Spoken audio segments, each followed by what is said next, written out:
Hi hello నమస్తే. US president Trump 2 విషయాల మీద అపోజిషన్ పార్టీస్ చాలా సీరియస్గా రెస్పాండ్ అయినాయి. ఒకటి కోర్స్ వెనిజులియన్ ప్రెసిడెంట్ని కాళ్ళు చేతులు కట్టేసి తీసుకెళ్ళి సంఖ్యలేసి వెనిజులా యొక్క ప్రెసిడెంట్ని తీసుకెళ్ళి అమెరికా తీసుకెళ్ళి అక్కడ చట్ట ప్రకారంగా మేము ఏమంటారు శిక్ష వేస్తామని చెప్పేసి ట్రంప్ గారు చేసిన దాని మీద భారతదేశ ప్రభుత్వము ప్లస్ అపోజిషన్ 2 పార్టీలు కూడా రెస్పాండ్ అయ్యి వాళ్ళు ఏమన్నారంటే కొంచెం గవర్నమెంట్ కొంచెం జాగ్రత్తగా రెస్పాండ్ అయింది. వెనిజులియన్ ప్రజలకి మంచి జరగాలని కోరుకుంటున్నాము, అక్కడ చర్చల ద్వారా శాంతి పరిష్కారాలు చేసుకోండి అని ఏదో ట్వీట్ చేసింది గవర్నమెంట్. వేరేజ్ అపోజిషన్ స్ట్రాంగ్గా రియాక్ట్ అయింది ట్రంప్ మీద. ఏమని, ట్రంప్ గారు ఎవరు బలంగా ఉంటే వాళ్ళు దాడి చేసి వాళ్ళ ప్రెసిడెంట్ని అధ్యక్షులను ఎత్తుకొని పోవటమేనా, ఇది కరెక్ట్ కాదన్నట్టుగా అపోజిషన్ వాళ్ళు పోస్టులు చేశారు ట్రంప్ని వ్యతిరేకిస్తూ వెనిజులాకు సంబంధించి. రెండోది, ట్రంప్ యాజ్ యూజువల్గా చేసేటువంటి ఒక కామెంట్, మీ మీద ట్యాక్స్ వేస్తాము అనే దాని కామెంట్ మళ్ళీ ఈరోజు వేశాడు. భారతీయ జనతా పార్టీకి సంబంధించినటువంటి గవర్నమెంట్, యుఎస్ ప్రెసిడెంట్ వాళ్ళిద్దరు కూడా టారిఫ్ మీద చాలా రోజుల నుంచి చర్చలు జరుగుతున్నాయి, కానీ అవి కొలిక్కి రావట్లే. ఇప్పటికి 6 నెలలు 7 నెలలు సంవత్సరం అయిపోయింది, అది అసలుకి అది కొలిక్కి రావట్లే. అపోజిషన్ వాళ్ళు ఏమంటారంటే నమస్తే ట్రంప్ అని మార్నింగ్ గుడ్ మార్నింగ్ పెడతారు ట్రంప్కి. హౌడీ మోడీ ఈవెంట్స్ అని ఏదో పేరు పెట్టారు, దానికి మీనింగ్ ఏందో మరి. హౌడీ మోడీ అంటే అదే పేరు పెట్టారు. అవి జరుగుతూ ఉంటాయి, ఫోర్స్ఫుల్గా హగ్ చేసుకుంటారు, సోషల్ మీడియాలో పోస్ట్ చేస్తారు, ఇవన్నీ చేస్తున్నారు. కానీ కొలిక్కి ఎందుకు రావట్లేదు, చర్చలు ఎందుకు కొలిక్కి రావట్లేదు టారిఫ్కి సంబంధించి? బికాస్ ఎందుకు మళ్ళీ ట్రంప్ మళ్ళీ చెప్పాడు నేను టారిఫ్ పెంచుతానని.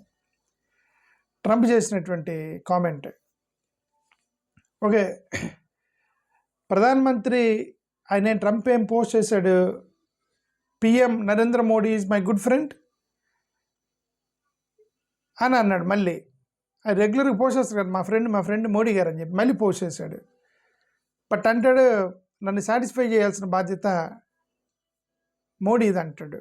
ట్రంప్ గారు ఏది నేను గిలితే గెలుచుకోవాలనే సామెతలాగా ఉంది ట్రంప్ది. లేచిన దగ్గర నుంచి నేను గెలుచుకోవాలి, నువ్వు నన్ను సాటిస్ఫై చేయాలి, నన్ను ఎంటర్టైన్ చేయాలి అంటున్నాడు తప్ప మన యొక్క కండిషన్స్కి మాత్రం ఒప్పుకోవట్లేదు ట్రంప్.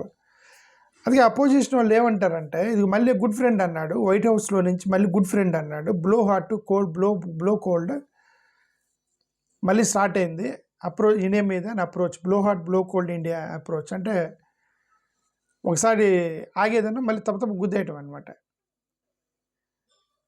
ఆగుతూ కొడుతూ అంటారు కదా, blow hot blow cold approach అంటారు. ఓకే, గ్యాప్ ఇచ్చి కొట్టడం అంటారు కదా, గ్యాప్ ఇచ్చి కొడుతున్నాడు ఆయన ఇండియా మీద ట్రంప్ గారు. ఓకే, మళ్ళీ Namaste Trump, Howdy Modi events, all those force drugs are social media post hailing the why US president has done very little good thing అని జయరాం రమేష్ పోస్ట్ చేశాడు. ఇంకొక ఆయన సీనియర్ లీడరు గుర్దీప్ సింగ్ సప్పాల్ అనేటువంటి ఒక అపోజిషన్కి సంబంధించిన ఈయనేం మాట్లాడాడంటే, యుఎస్ ప్రెసిడెంట్ ట్రంప్ ఆ స్పీకింగ్ స్టైల్ అనేది చాలా కాంట్రవర్షియల్గా ఉంది, అలా మాట్లాడటం కరెక్ట్ కాదు. ఆయన ఇండియా ఏం చేస్తుందో అలా ఆయన ఆ విధంగా మాట్లాడుతుంటే, ట్రంప్ ఆ విధంగా మాట్లాడుతుంటే ఇండియా వాళ్ళు ఏం చేస్తున్నారు, మన డిప్లొమసీ ఏమైంది, యుఎస్ ప్రెసిడెంట్ ఎలాంటి క్లెయిమ్స్ చేస్తుంటే దేశం మీద మనోళ్ళు ట్రంప్ని ప్లీజ్ చేయడానికి ట్రై చేస్తున్నారు.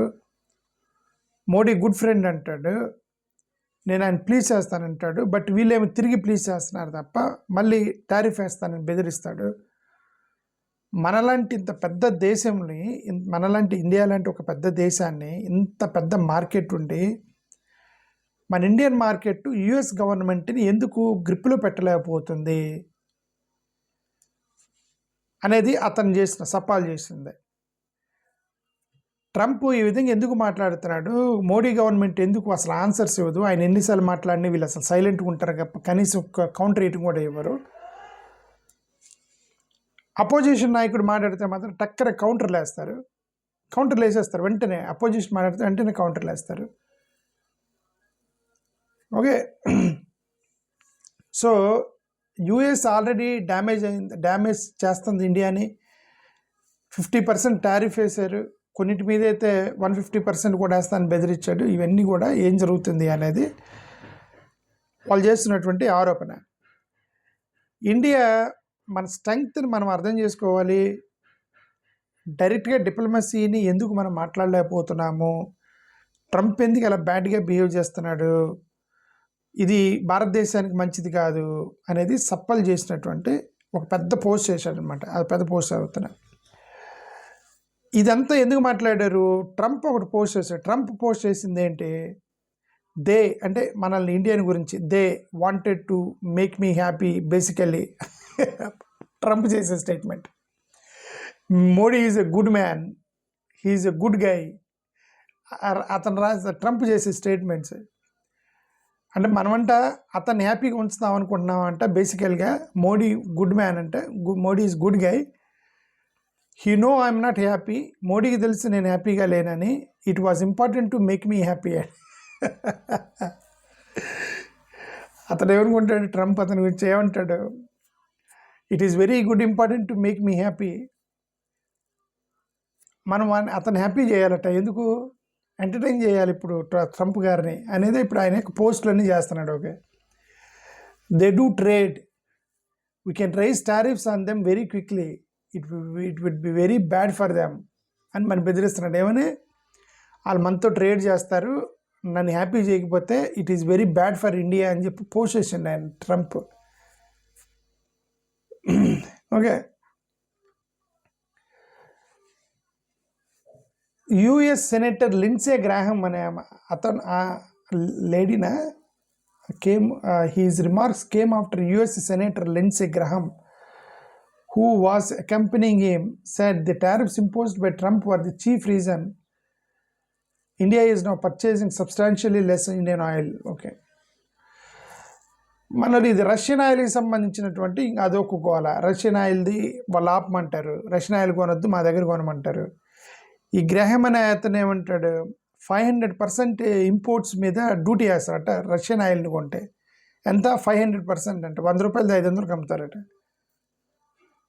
ఇది రష్యన్ ఆయిల్ ఆపకపోతే. మీరు రష్యన్ ఆయిల్ కొంటున్నారు కాబట్టి అతను ఉక్రెయిన్ మీద దాడి చేస్తున్నాడు, ఉక్రెయిన్లో చాలామంది చచ్చిపోతున్నారు అంటాడు ట్రంప్. అదేమంటే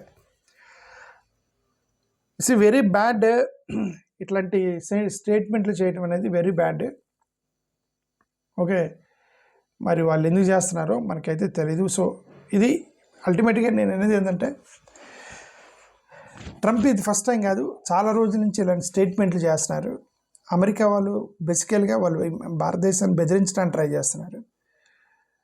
వాళ్ళు ఎందుకు బెదిరించడానికి ట్రై చేస్తున్నారో, భారతదేశం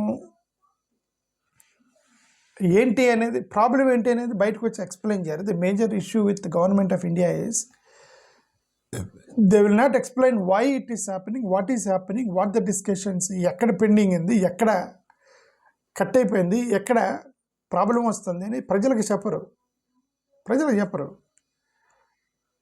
ఎక్స్ప్లెయిన్ చేయాలి కదా. ఇదిగోండి అమెరికా వాళ్ళతో మేము దాన్నేమో, అమెరికా వాళ్ళు ఇది కండిషన్స్ పెట్టారు, ఈ కండిషన్స్ మీద మేము ఇలా అంటున్నాము, మీరేమంటారని ప్రతిపక్ష పార్టీలను పిలిచి ఆల్ పార్టీ మీటింగ్ పెట్టి అభిప్రాయం కూడా తీసుకొని, ప్రతిపక్షాల అభిప్రాయం కూడా తీసుకొని, ఇదంతా చేసి టెక్నికల్గా బేసికల్గా ప్రతిపక్షాలు గొడవ చేయకుండా ఉండాలంటే ఆల్ పార్టీ మీటింగ్ పెట్టాలి.